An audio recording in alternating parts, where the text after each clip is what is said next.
take a look at the top point, right? So it's 1% sophisticated visuals, right? That was shocking to me, right? TED Talks aren't about the visualizations, they're about the message, right? And so we need to remember that when we're trying to communicate our data. It's not how pretty our image is, it's not if it's in 3D, and I have a special dislike for pie charts, right? It is, are we conveying message with our visualization? This was an HR talk, so I thought I should include some HR information. Again, I really dislike pie charts because they're very frequently not used correctly. So what's the problem with this chart?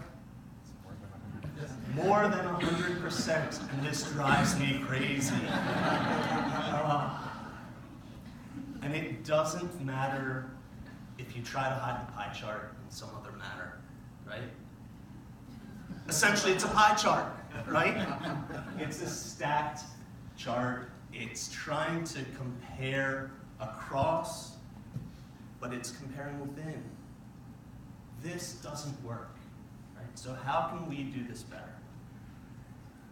Part of the problem is that technology has given us a lot of great tools, right? So anyone can make a chart nowadays, but just because you can make a chart doesn't mean that you're able and capable to make a chart, right? So this was a visualization that one of my students posted. So I give my students an assignment, go find a bad visualization. Right? So this was one of them that was posted. And legitimately, almost all the visualizations that they posted came from within their organizations, right?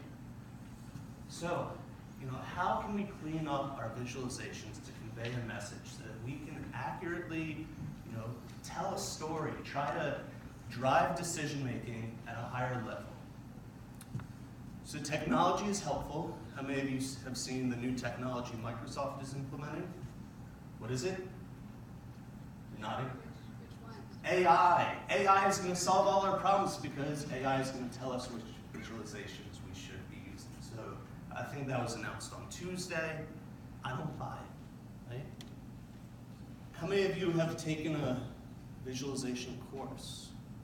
Right? Here's the amazing thing. How many of you make visualizations on a daily, weekly basis? Right? We were never taught how to make visualizations. It's just assumed that we know how to do these things. So today I want to teach you how to make better data visualizations. I'm going to do this in 5 ways. Okay? I'm going to talk about understanding the context. I'm going to talk about choosing an appropriate visualization. This is actually very important. Keep it simple. Technology has provided us lots of very complex and complicated visualizations that we can choose from. But keep it simple if you want to get your message across. Focus attention where you want it. Right? So you should be telling a story with your data. And once you're able to tell a story, then you can drive decision-making across the organization. So first I want to talk about the context. Right? So this is the who, the what, and the how. So whom are you communicating? What do you want your audience to know? Right? So today I want you to know that you can make better visualizations. And then how can you use the data to help you drive that point? So the who. Right? So this is the most challenging point. And this is where we should start, right? Who are we communicating to? How many of you, when you're going and building a visualization, think about who you're going to communicate to? We rarely do this. Right? And part of the problem is that we assume that those that we're communicating to understand the data and have the same level of understanding that we do. And that's not always true. Think about where the visualization is going to go. Is it going to be solely within the organization? Is it going to move up? Right? So a great point that I was once told, if you're building a visualization for someone, always build it one level up, because that person's going to communicate that to their boss. When we're going across the organization, this is challenging. Right? So, how many of you are familiar with supply chain? Marketing, right? It's hard to communicate across organization and make sure that each part of the organization understands what we're trying to communicate. This is very challenging. We need to think about how would marketing, supply chain, HR understand what we're trying to communicate.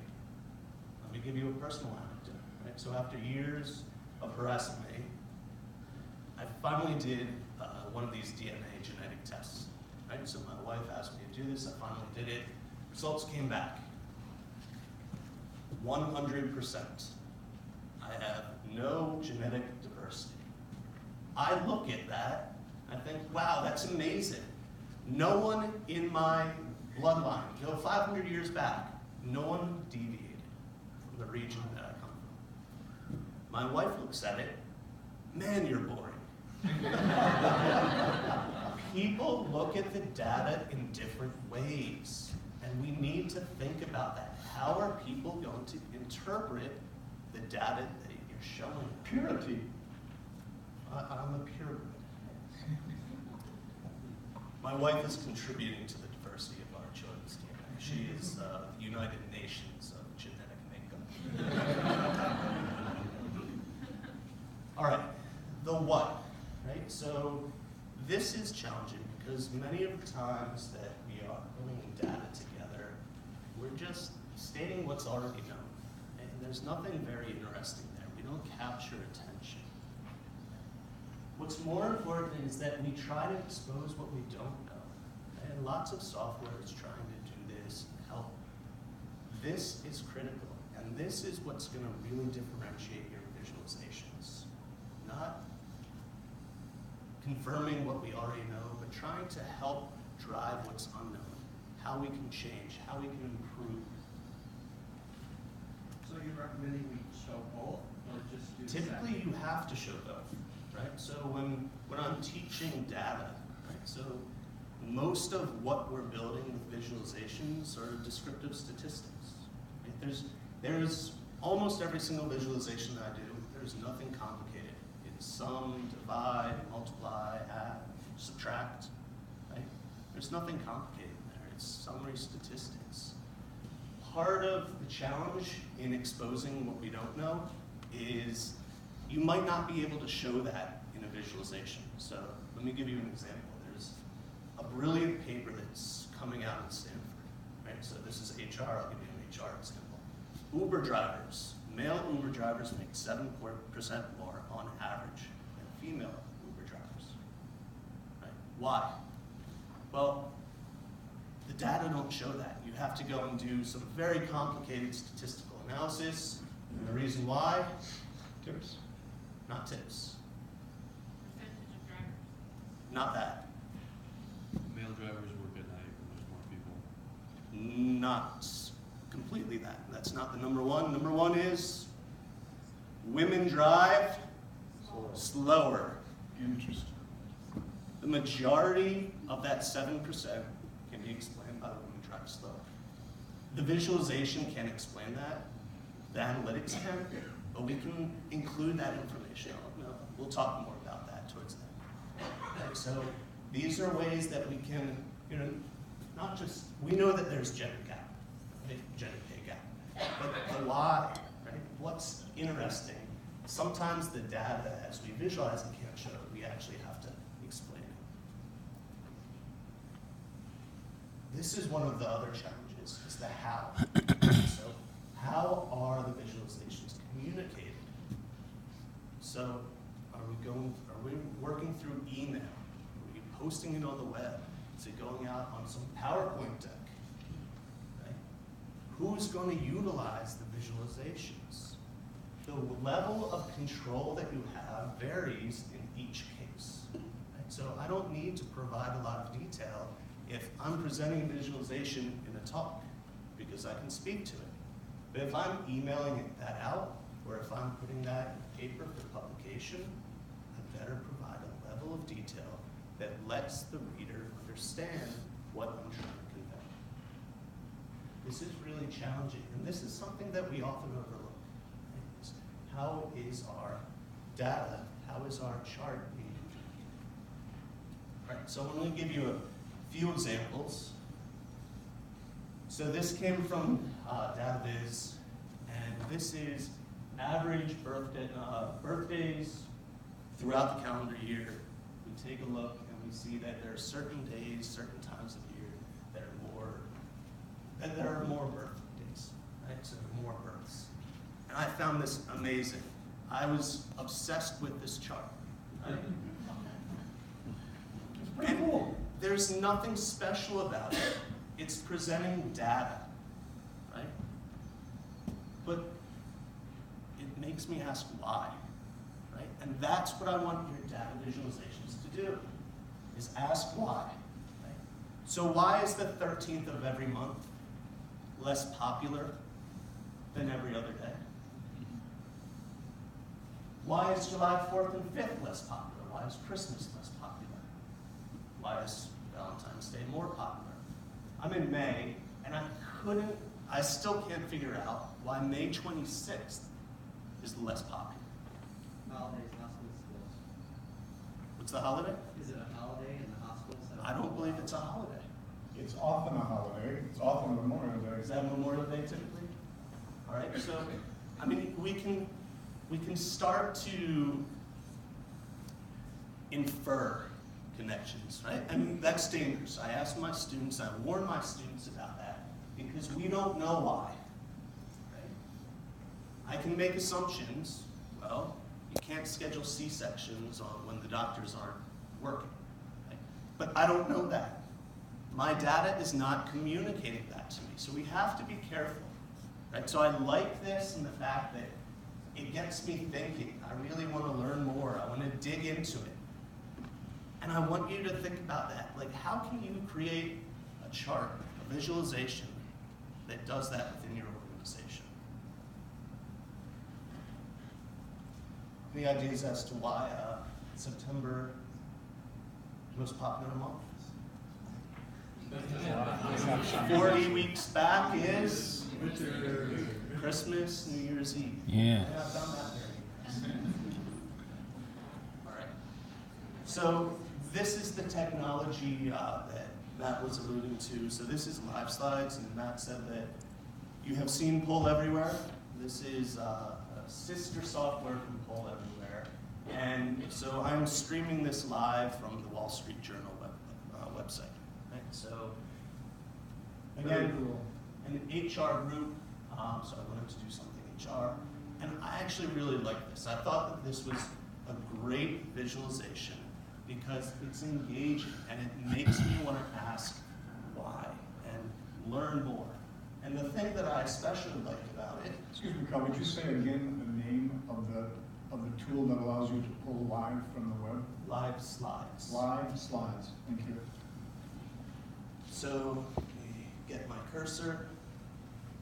So we can see, we can go and explore every single occupation, different occupations, to see what the pay gap is, right? What I found very interesting are the 7 where women actually pay or make more.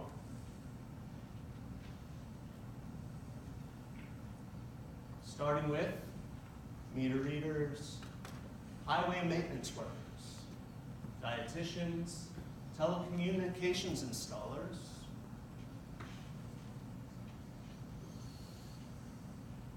lost my cursor,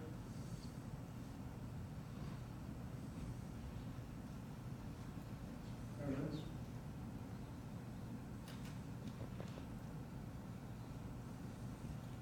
and this was the most interesting. Wood sawing machine setters and operators.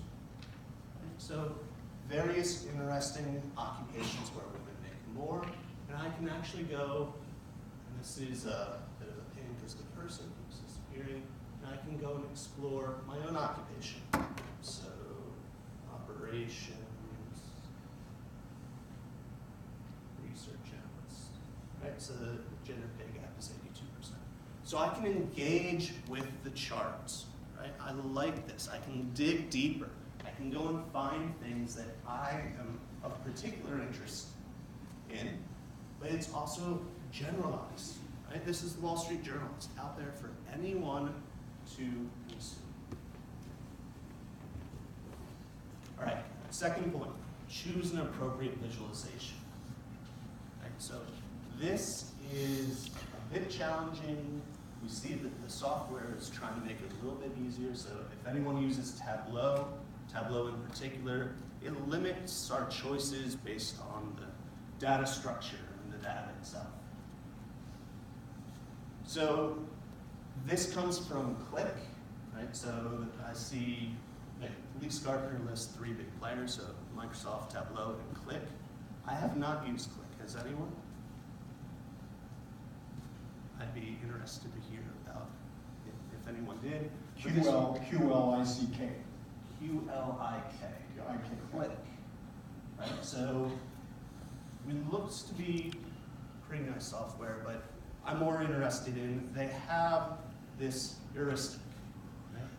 And again, it's a heuristic. It's not, here are the guidelines, here are the recommendations. I actually really like these. So there's 4 categories of comparison, distribution, composition, and relationship. Right? And think about which ones work for you. What are you trying to communicate with your data? The other thing that I want to mention is, anybody familiar with ABC inventory analysis? Pareto, Yes. right? So 80-20 rule. Yes. 20% of these charts, you're probably going to use 80% of the time. Right? Get good at the charts that you use most often. Right? Pay special attention to those charts because, I mean, for me, it's bar, line, scatter. Right? I use these very, very frequently. I dig into a little bit more detail with each of these, so comparison visualizations.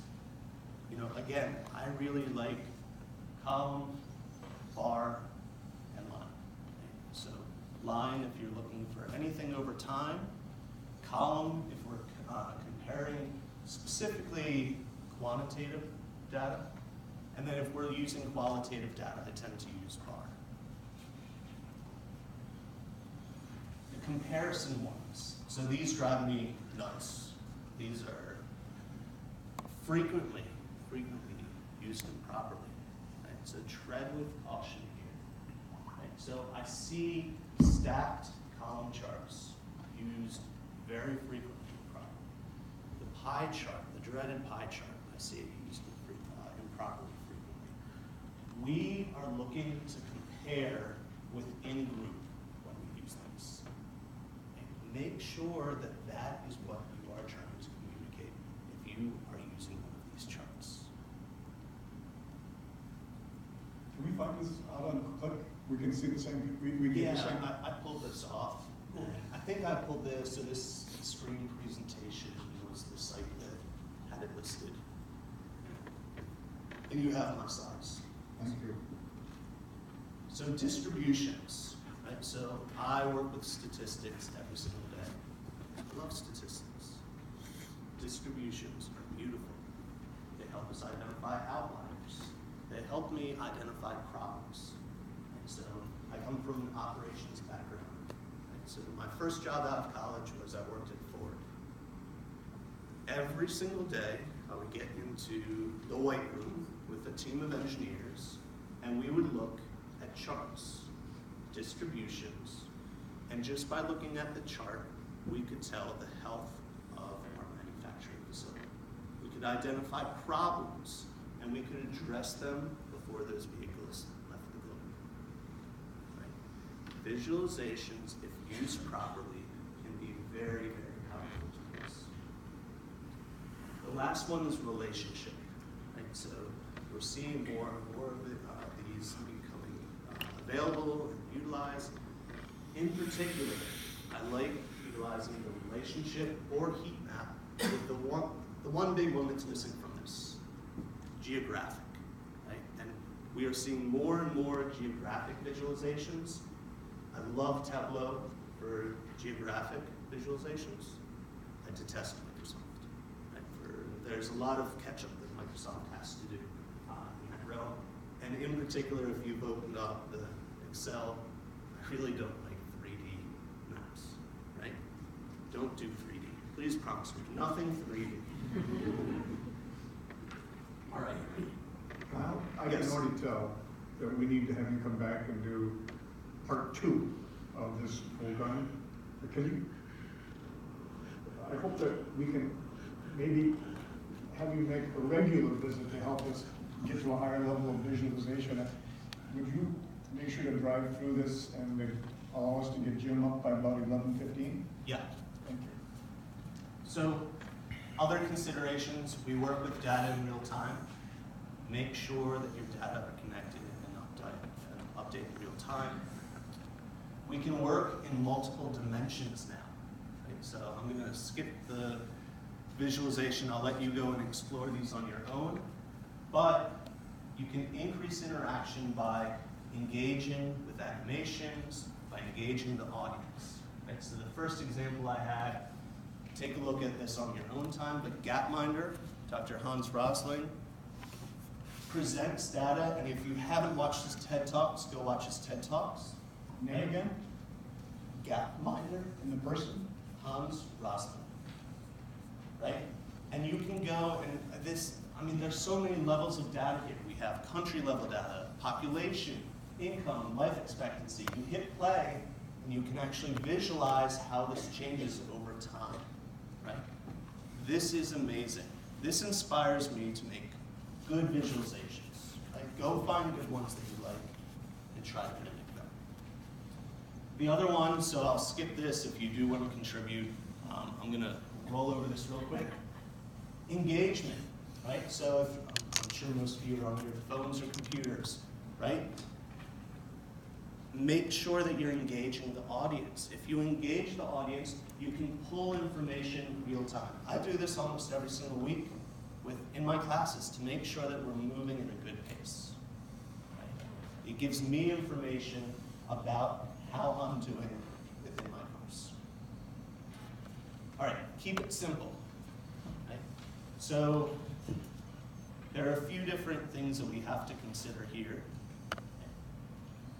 This is also known as the data inc ratio, and I really like the work of Stephen Few, and he has 7 principles, right? So get rid of the 3D, get rid of the backgrounds, get rid of anything that is distracting. You don't need it. Do not add color if there is no differentiation. Use size and location for scale, quantitative data. And I actually really don't like this because it's too busy, but it does use size and scale. This is the one. Be ethical with your data, right? We have the same data in the chart on the left and the chart on the right. The y-axis is different. Be ethical, right? Don't present data falsely. Do not connect data that are discrete, right? So here we have north, south, east, and west. Why are they connected? And then use color to differentiate. I'm going to come back to this over and over again. Last one, and we'll come back to this as well, is use additional information to draw attention. Go back 1 second. Yep. Multiple factors. So here we're adding largest PhD gender gap, smallest, and we have information about each one. Cool. All right, so quick exercise. I'm going to run through this quickly because I want to get to the last point. So this is the data. I presented this at the beginning. Too many colors, too much information, very hard to read, hard to gain any insights from this. Remove color and legends. Remove duplicate labels. We don't need them. It's hard on the eye to translate numbers all the way down to the x-axis. Just use the data labels. And then lastly, on the wrong way. Lastly, add color. If we want to differentiate our company from the competition, draw attention to it. There's a reason why stop signs are red. That's what I want to talk about next. Focus attention where you want it. Right? Our eyes work in a relative manner. Right? So we have 3 gray boxes. I added gradient behind it. They look different. Our eyes can trick us. Think about this when you're building visualizations. Real quick, how many 3s are on the screen? 6.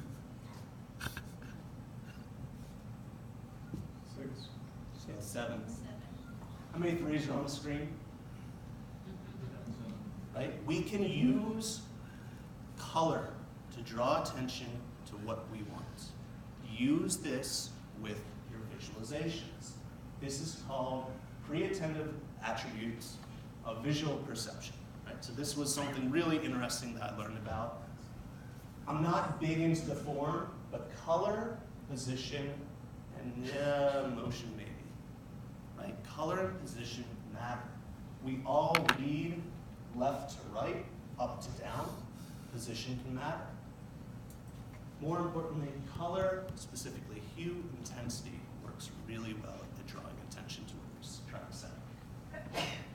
And skip that. So, quick process. So this is tickets processed over time. We have received, processed. We see that there's something happens in May. So let's start to differentiate. I want to add data labels to draw attention to where there's a gap. I also want to provide information. So 2 employees quit in May. So we start to see a gap in what we receive and what we can process. Right? Very quickly, I've just added a few things to the visualization that tell a story, get a message across, and hopefully address the problem. And that's my last point, is telling a story. Tell a story with your data. A lot of the visualization software is starting to integrate this. This is our raw data. Right? So how should we price a new product? This is data that was available to the company. It doesn't help make a decision. It's busy. It doesn't communicate a message. How can we communicate a message? Use multiple charts. Right? Use color to draw attention. So products A and B were introduced in 2008. A price point of about $350. Over time, we saw a brief increase and then decrease in the average price. Now in 2014 or 2014, we see the products on average about $250. We saw 3 additional products enter the market at a lower price point. Shortly after introduction, the average price increased. And now we see almost all of the products in the market clustered around that 150 to 250 range. Right? So where should we price our product? Recommendation is that we go a little bit below average in the about 150 to 200 range, and we expect growth in a year or 2. Very simple. I can tell a message. I can communicate that. Right? And I didn't even need PowerPoints. I didn't need to talk about it. I could have sent this deck, and it would have done the same thing. All right. At 11:15, I want to make sure I finish. So, please remember a few things. Number 1, do not use pie charts. I want you to make sure, understand the context. Who are you presenting your data to? What do you want? What message do you want to convey? And how is it going to be communicated? Choose an appropriate visualization. So Matt will have the heuristics that I included in the deck. Eliminate the clutter. Right? Less is more. Focus attention where you want it. Right? There are things that our eyes are drawn to. Utilize that to your advantage. And lastly, tell a story. Don't be afraid to tell a story. Is this high? Give me a nod. Is this high value stuff?